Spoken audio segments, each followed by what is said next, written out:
excited.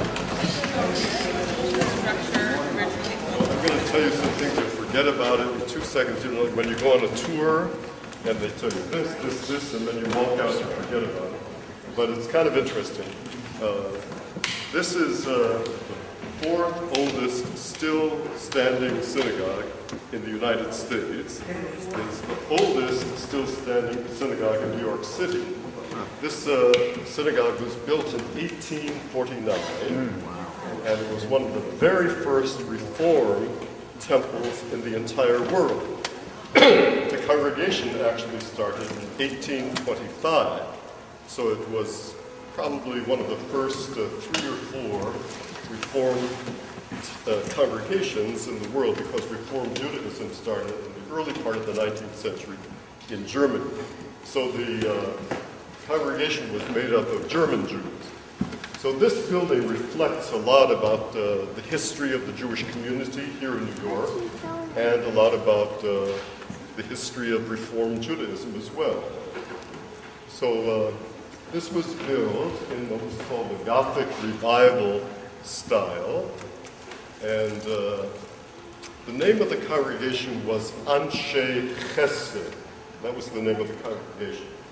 It has nothing to do, there's a synagogue on the Upper West Side called Anshe Chesed, but it has nothing to do with it. This was called Anshe Chesed.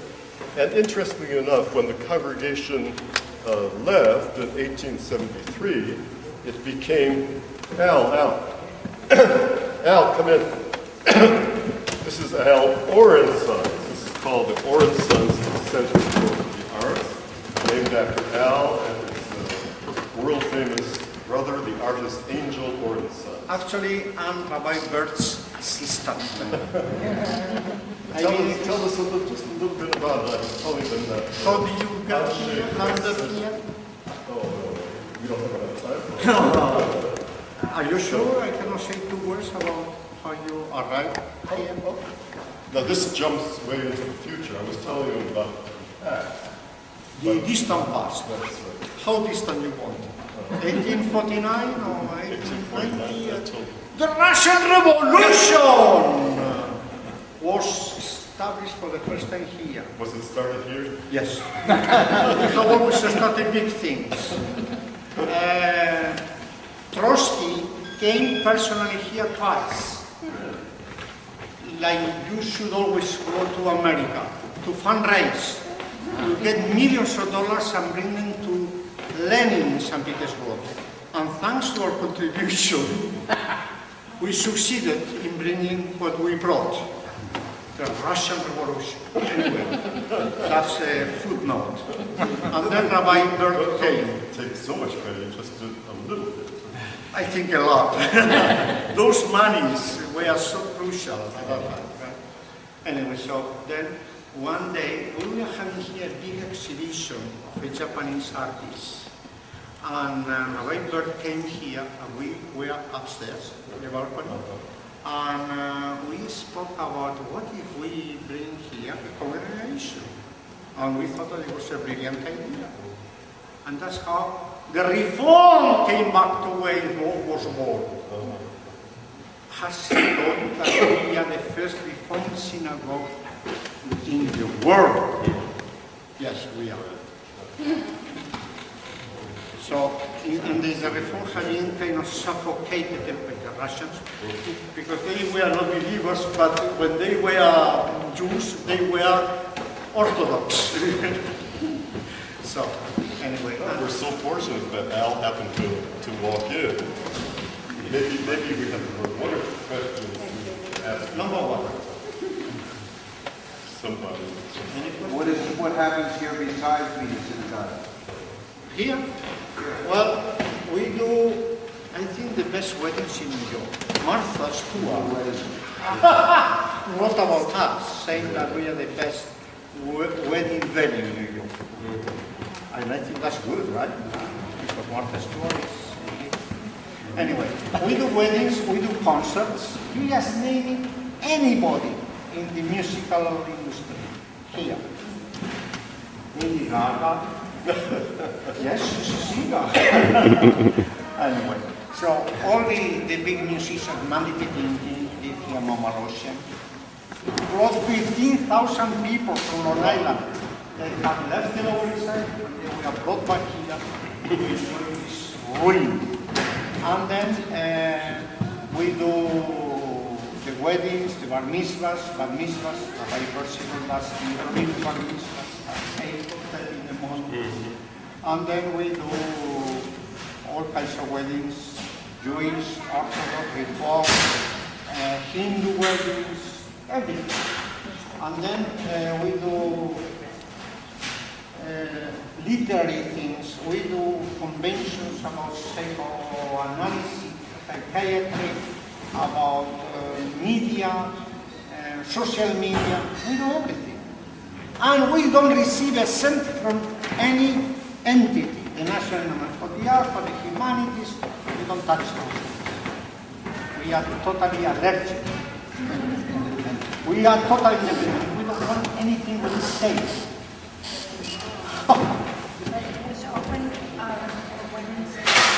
Yeah, well, it was built for capacity. But it was a very popular cinema. No. So one of the early tenets of Reform Judaism was to do away with separate seating for men and women. The balcony was not for women, and the main floor for men, there was fixed seating, which was very important. And a big organ, right there, and a big orchestra for services.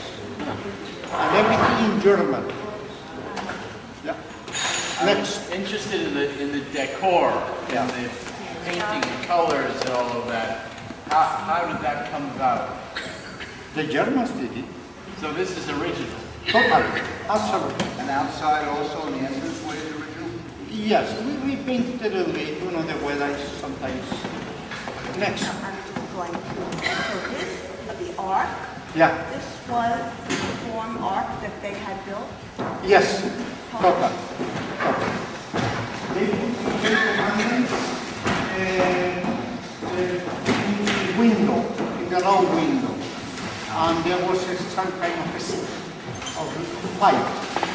Because they said that we have to need the tablets. So the compromise is, let's keep the ones in the window and let's do here these 2 tablets.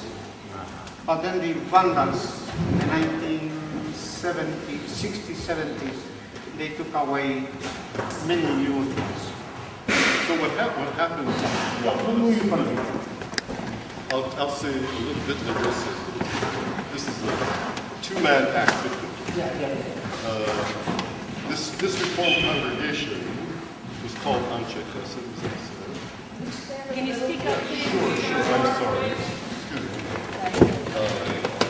They stayed here until 1873 when the first trickle of Jews from Eastern Europe started coming. And you probably know that there was a big conflict in the Jewish community between the German Jews and the Eastern European Jews. The German Jews thought themselves to be aristocrats, and the Eastern European Jews were mostly peasants, really mostly poor people, who came here to the Lower East Side because it was an area of tenements, and they could afford to live in these tenements. So they fled uptown, and the congregation here merged with another congregation. That congregation merged with another congregation, and it became Temple Emmanuel on 65th Yes. and 5th. We are the Paris of Temple Emmanuel. They don't remember that. Right. So not only did the Russian Revolution start here, but Temple Emmanuel started here as well. When they left. So when they left, it became a synagogue that served Orthodox Jewish communities for many, many years. The congregation that stayed here the longest arrived here in 1921. The synagogue was called Anshe Slonim.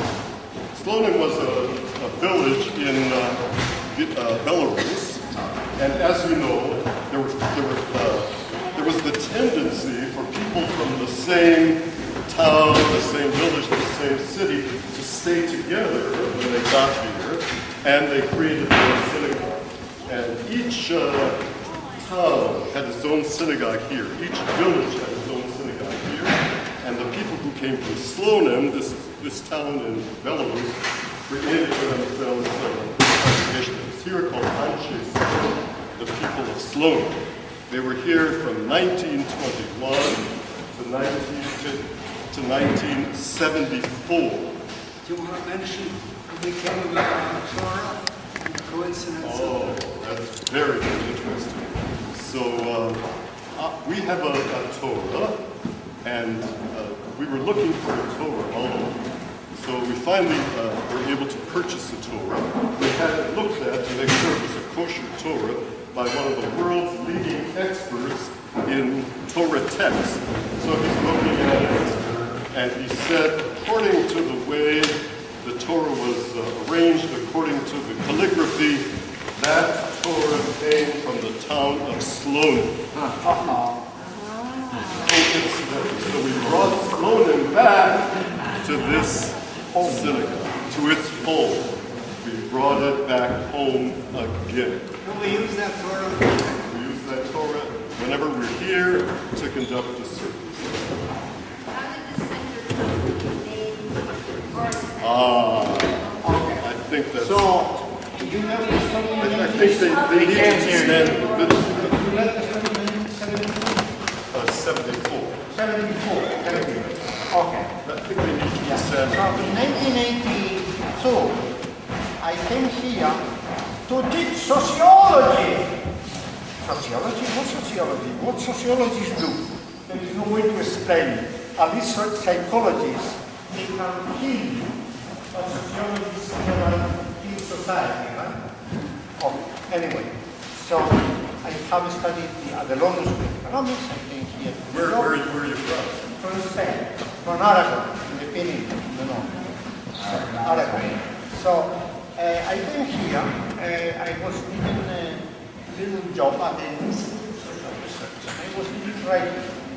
So this neighborhood was so bad, so difficult, so dangerous.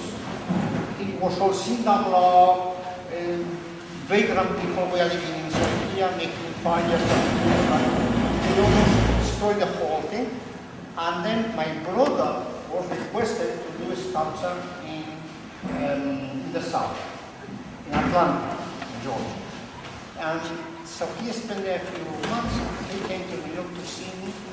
And I thought, don't go north of the Nazi, because it's very dangerous, of course. You're taking life in your head. Yes. But the brothers always do the reverse, right? If they are bigger, worse. So he disobeyed me and he reference me. So he came here and he found this place called Singapore, ready for the donation, a sign. And say, notice, the city of New York in 3 months will bring here machines and turning down because it's a danger to the community. That's exactly what he said in the document. And my brother rushed to the owner.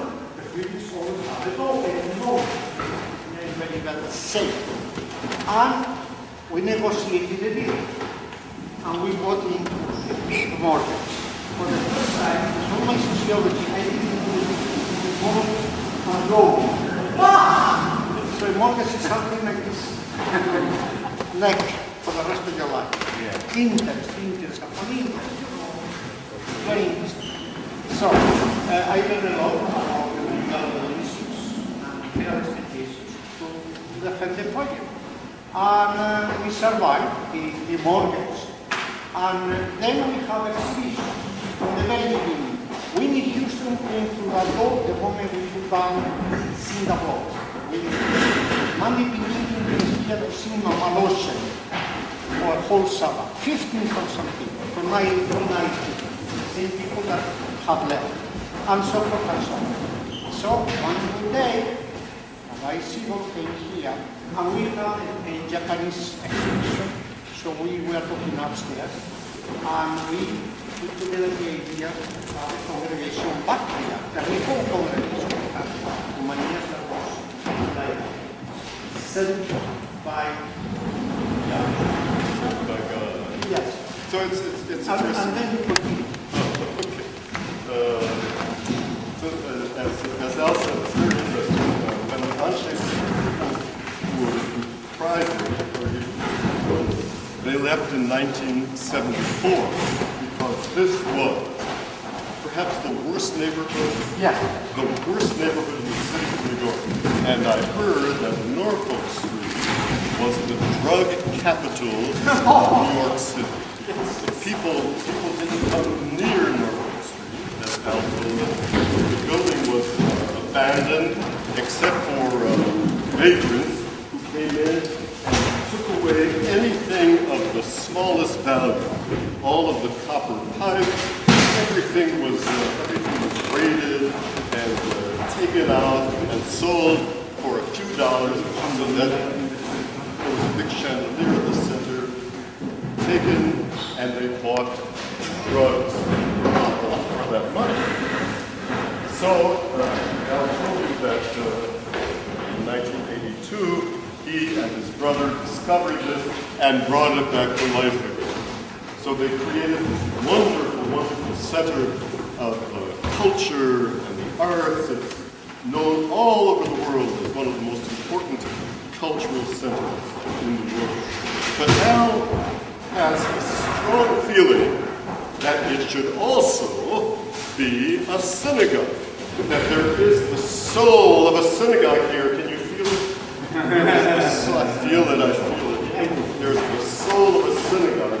So he felt it was very important not to just keep this building as a center for the arts, as a culture center, as a place where they had weddings and parties, but he felt it was very important to maintain the sense of the presence of a synagogue here. And because of God, we came here and we continue to keep alive, at least in part, the soul of this extraordinary building as a synagogue. So let's take a look a little bit. Can you tell us something about anything special about the ark? Yeah, well, it's exactly the same as it was in the 19th century.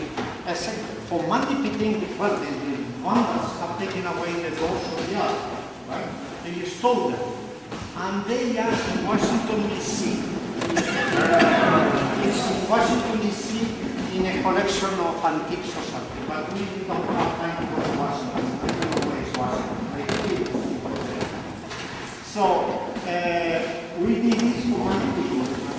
We were in New Jersey, in Universal Studios. That's all. It was the backdrop for Mandy Piting Sydney talking about Malone.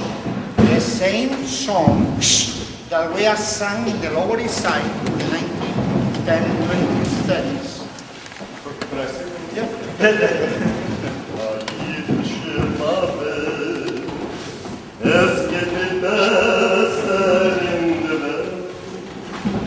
He sang something like that. Yeah. But not as good. I know you want to the almonds. The funny. Yeah. So anyway, things have happened on their own. We never had a plan specific, but yes, okay. Okay,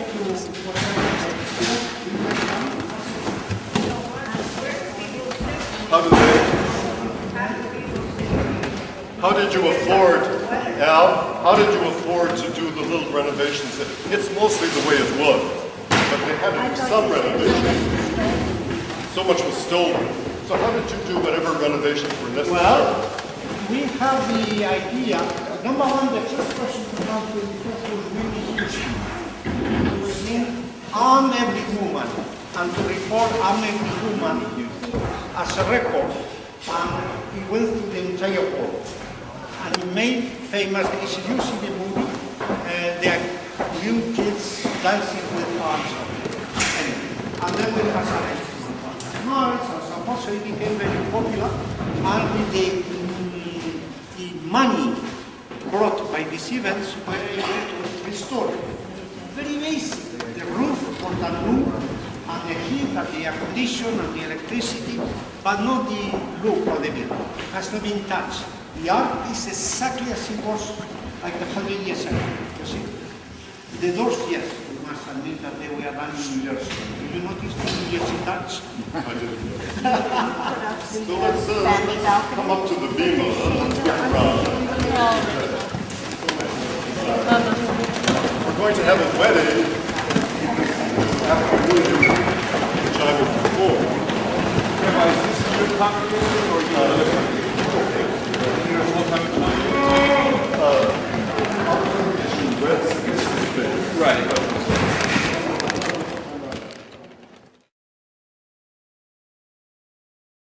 We don't have a service for until Rosh Hashanah, but let's open the ark and see what's there. So they have some microphone stands. But just imagine that there's a Torah there. Open the ark. And in here is that Torah from Sloan. Well, the light come out, the light of the Torah, too. That's it, right. Torah Ora, the Torah is light. No. So we can take a look at the beautiful, beautiful art. What about the windows you looking at? Yes, the windows are the original also, but much of the stained glass was vandalized because of,